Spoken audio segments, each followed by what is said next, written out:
So where would we be going, Mayor Frey? You know, if we drove a blue line to this area right here, it could be a hub. We could put more of these structures up to go through the city of Minneapolis. At first, I thought of down Broadway, one of the main veins, and I couldn't process that, Mayor Frey. You know, really it was about the money, not so much about getting the blue line.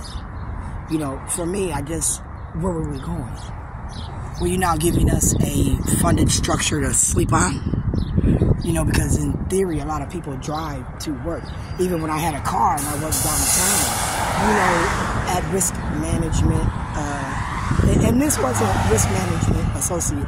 There was something else we worked at where we did surveys, right? Downtown Minneapolis. That's where I tripped and fell in that parking lot. That wasn't risk management, the bill company. I think it was R&J, right? Could have been R&J or, you know, because I got them confused. I'd have to see my social security record. But as I worked at that company downtown, we had a viable work industry downtown. So if everybody's on distance learning at home with a laptop, what jobs would we actually be servicing to need a blue line, in theory? If you bought out all these businesses, that's your business. But the question becomes, why do we need the blue line? Where would we be going if there's no jobs downtown? Right now, I was in the government center today. Do you know how empty that building was? I'm thinking, again, a hectare, right? A hectare of trees. Now, I didn't ask the circumference of that in comparison to downtown because I thought to myself, that's not my business. But if it was my business and we were re-beautifying Nicollet Mall in any way, shape, or form, I'd have to ask, well, what's a hectare of trees with a lot of empty buildings? And where are the jobs now? Are they in the suburbs?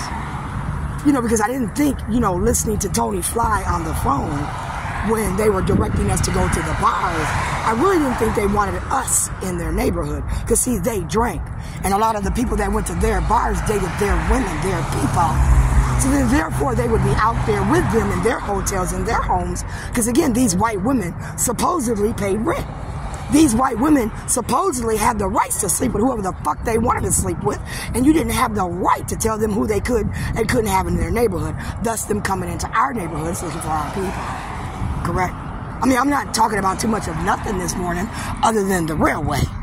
And now that we've set up the online matchmaking program where I think once a week you can bend a nigga like you can bend, you know, a car. Excuse my language. Excuse my language, YouTube. Excuse my language. But you know I'm hood. Let me rephrase that. Black man. Are you Nigerian man, African man? Are you an Asian man? Are you a man of color? You know, because they have white. It doesn't discern between German, Polish, Scandinavian, Irish. It doesn't discern that. It's just a color of skin now.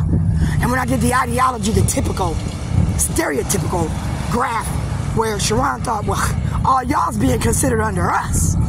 And now all y'all are getting services and supports through us under colored people. And then you've hired these judges where you guys are playing politics with the money. You know, because it's always about the money. Now, on one hand, I don't really want to sit at the table and be city council. I don't really want to do Senate, Congress. I said I wanted to go to school, college. I wanted to wear a cap and gown. I wanted my kids to see me graduate. If they wanted to go to college, let's make that happen. If I got to pay for that, that's okay. Because again, I'm going to be paying for your college. And that's what? The classes and the books? You could get a dorm? What? You could get an apartment and a job. Your job money pays for the rent. What? Wait, you're 18, you're grown. You're 21, you want to drink, right? You want all these rights. At 16, you want to have a baby. Right? You want rights. You want me to back off telling you when you can and cannot have birth control, when you can and cannot bring home a baby, when you can and cannot have sex. Now, these are things that affect me as the parent, right? Because if you have a baby and you're still under 18, I'm obligated to take care of you and your baby in my home, which means I should be affording you and my grandchild a home.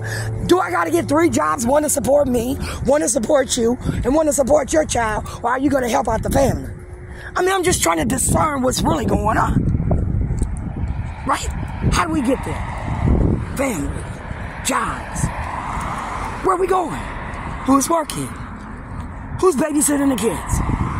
Was my grandson in a newly implemented colored daycare where he might have been abused in a Tuskegee type experiment where you colored motherfuckers were now trying to retrain us, when in my mind, dealing with the Foster Care Association of the state of Minnesota, where I was a licensed foster care worker, I'm saying they told me a lot of y'all didn't even have deals with us.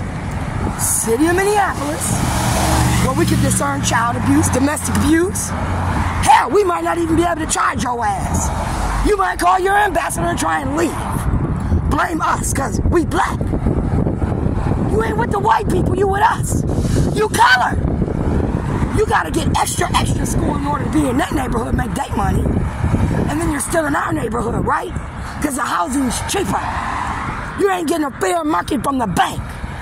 You want to go under color and say you need a better deal when we colored people didn't get a deal. And ain't none of y'all keeping all of y'all home the same. Y'all just like the next person. The person, not the color. Nasty. Home's trife. Yar's trife. Right? What are you doing? You drinking? You chasing your man? What you doing? You doing some yard work, housework? You doing laundry? You at the doctor's office. Did you get dressed this morning? Did they diagnose you before you opened your mouth because of how you look?